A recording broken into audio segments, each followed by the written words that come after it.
శ్రీమాత్రే నమ. జయ గురు దత్తాత్రేయ నమ.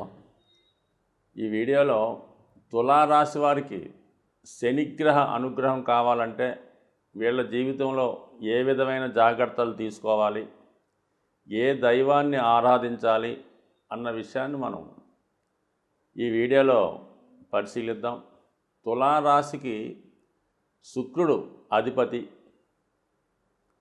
శుక్రునికి శని భగవానుడు మిత్రగ్రహం.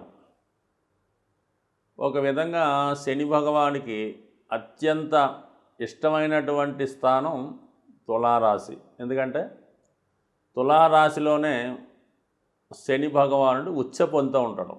అంటే ఒక హయ్యెస్ట్ స్థితిలో తులారాశిలో శని భగవానుడు ఉంటాడు. కాబట్టి ఒక విధంగా శనికి ఇది ఫేవరబుల్ క్షేత్రం అనుకుందాం. మరి శనికి ఎప్పుడైతే ఫేవరబుల్ అయిందో, శనికి అత్యంత శత్రుగ్రహం, శనికి తండ్రి లాంటి రవి భగవానుడు ఇదే రాశిలో నీచ పొందుతుంటాడు. సో ఇక్కడ శత్రుత్వాన్ని ఋషులు ఎంత గొప్పగా ఇచ్చారో చూడండి. ఎక్కడైతే శని ఉచ్చ పొందుతాడో అక్కడ రవి నీచ పొందడం జరుగుతుంది. ఎక్కడైతే రవి ఉచ్చలో ఉంటాడో అక్కడ శని నీచ పొందుతూ ఉంటాడు. శనికి స్వక్షేత్రాలు, మరి రవికి శత్రుక్షేత్రాలు. ఈ విధంగా అత్యంత బద్ధ విరోధులు ఎవరన్నా ఈ రాశి చక్రంలో నవగ్రహాల్లో ఉన్నారంటే ఇది 100% శని ప్లస్ రవి భగవానుడు మాత్రమే. అటువంటి శని భగవానుడు ఈ తులారాశి వారికి యోగకారకుడు. అంటే ఒక కేంద్రానికి, ఒక కోణానికి ఆధిపత్యం అవటం వల్ల డైరెక్ట్గా ధనయోగాన్ని, రాజయోగాన్ని ఇచ్చే ఏకైక గ్రహం తులారాశి వారికి శని భగవానుడే. ఇందులో ఏమీ సందేహం లేదు.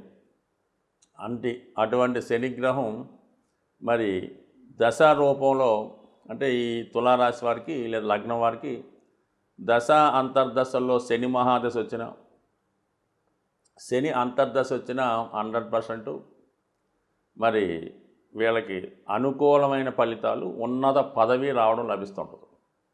గోచారం వచ్చినప్పుడు అన్ని రాశుల వారికి శని సమాన ఫలితాన్ని మాత్రమే ఇవ్వడం జరుగుతుంది. అది మంచిదన్నా, మిత్రుడా శత్రువు అని ఏమీ చూడడం. వీడు మంచి చేశాడా చెడు చేశాడా అన్న విషయాన్ని మాత్రం ఆలోచిస్తాడు. పెర్ఫెక్ట్గా క్రమశిక్షణతో నిజాయితీగా ఉన్నాడు అంటే అందలం ఎక్కిస్తాడు. లేదు మోసగాడు, అందరికీ అన్యాయం చేస్తున్నాడు, చాలా ఇబ్బంది పెడుతున్నాడు, సరైన నడవడిక లేదంటే కంపల్సరీగా అతనికి పతనం చేయడం జరుగుతుంటుంది. సో ఇది శని యొక్క అద్భుత లీల. మరి ప్రస్తుతం తులారాశి వారికి శని భగవానుడు 5వ స్థానంలో సంచరిస్తున్నాడు.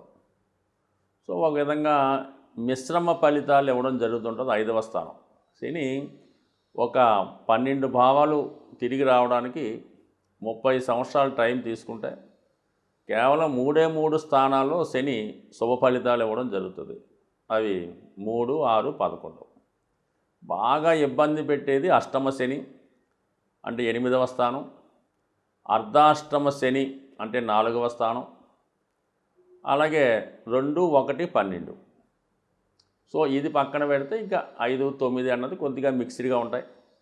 10వ స్థానం కూడా వృత్తిపరంగా ఇబ్బంది పెడుతుంటాడు. ప్రస్తుతం మరి ఈ రాశి వారికి 5వ స్థానంలో సంచరిస్తున్నాడు. ఇది వాయుతత్వ రాశిలో వాయుతత్వ గ్రహం అయినటువంటి శని భగవానుడు తులారాశి వారికి కూడా 5వ భావానికి, తులారాశి కూడా వాయుతత్వ రాశి అవ్వడం వల్ల 5వ భావం అనేది పూర్వపుణ్య స్థానం. కాబట్టి అంటే పూర్వపుణ్యం అంటే జాతకుడు గత జన్మలో ఏదైనా పూర్వపుణ్య ఫలితం చేసి ఉంటే ఆ ఫలితాన్ని ఈ జన్మలో జాతకుడు అనుభవించే విధంగా మరి శని భగవానుడు అనుగ్రహించడం జరుగుతుంది.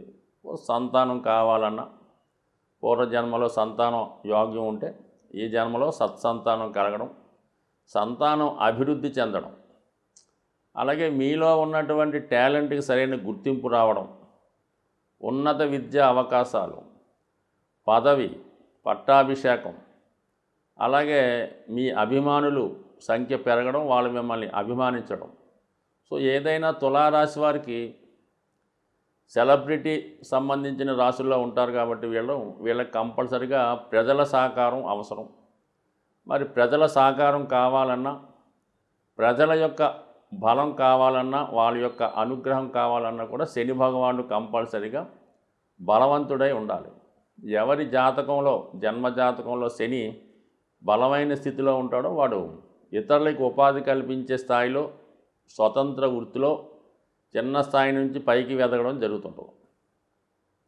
అదే శని భగవానుడు బలహీనంగా ఉంటే ఎంత ఉన్నత రాజకుటుంబంలో జన్మించినా వాడు పదవిని, పెద్దలిచ్చిన ఆస్తిని కూడా పోగొట్టుకొని ఒకరి కింద సేవకుడుగా ఉండడం జరుగుతుంటుంది.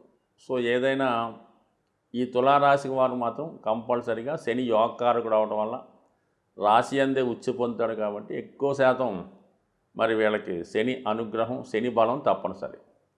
మరి శని బలం కావాలంటే ఎవరికైనా రెండే మార్గాలు ఉంటే డైరెక్ట్గా శని భగవాన్ని లేదా శివుణ్ణి పూజించడం వల్ల, లేదా లగ్నాధిపతిని స్ట్రెంత్ చేసుకోవడం వల్ల, అంటే లక్ష్మీ అమ్మవారిని పూజ చేసుకోవడం వల్ల, ఆమె యొక్క అనుగ్రహం పొందడం వల్ల. లక్ష్మీ అనుగ్రహం కావాలంటే 100% విష్ణు అనుగ్రహం తప్పనిసరి. చాలామంది లక్ష్మీ అమ్మవారి అనుగ్రహం కోసం లక్ష్మీ అష్టోత్తరమో, లక్ష్మీ స్తోత్రమో, కనకదార స్తోత్రమో చదువుతూ ఉంటారు.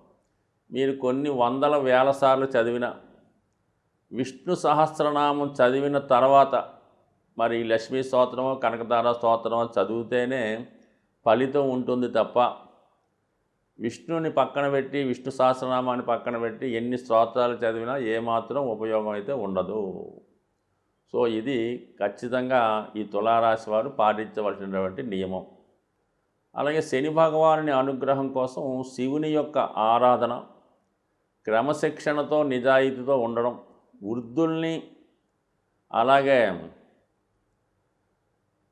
అలాగే అనారోగ్యంతో బాధపడుతున్న వాళ్ళని, బలహీనుల్ని, ఆర్థికంగా బాగా చితికిపోయిన వాళ్ళని ఖచ్చితంగా జాతకులు ఆదుకోవాలి. ఎందుకంటే వాళ్ళ స్థాయిని బట్టి వాళ్ళు ఇచ్చే దాన ధర్మం కూడా ఆధారపడి ఉంటుంది. ఎక్కువ ధనాన్ని కలిగి ఉన్నవాడు తక్కువ డొనేషన్ చేసినా పెద్దగా ఫలితం ఉండదు. అంటే ఉదాహరణకి ఒక 10 లక్షలు సంపాదించే వ్యక్తి ఉంటాడు, ఒక 10,000 సంపాదించే వ్యక్తి ఉంటాడు. ఈ 10,000 సంపాదించే వ్యక్తి 1,000 రూపాయలు ఇస్తే ఎక్కువ ఫలితాన్ని పొందుతూ ఉంటాడు. అదే 10 లక్షలు సంపాదించిన వ్యక్తి కూడా 10,000 ఇస్తే అసలు ఏమాత్రం ఉపయోగం ఉండదు అన్నమాట. అందుకని వాళ్ళ సంపాదన బట్టి, వాళ్ళ స్థాయిని బట్టి కూడా ఎదుటివారికి సహకారం కానీ, డొనేషన్ కానీ, ఏదన్నా సేవలో పాల్గొనడం కానీ చేసినప్పుడు మాత్రమే ఫలితం వస్తుంది తప్ప ఈ విధంగా మరి తులారాశి వారు ఎంతో కొంత ఆర్థికంగా ఉంటారు కాబట్టి వాళ్ళు 100% వాళ్ళు సొంత అవసరాల్ని పక్కన పెట్టి ఇతరులకి సేవ చేయడంలో వాళ్ళకి సహకరిస్తే 100% శనిగ్రహ అనుగ్రహం వీళ్ళకి లభించినంతగా ఇతరులకి ఎట్టి పరిస్థితుల్లో కూడా లభించదు.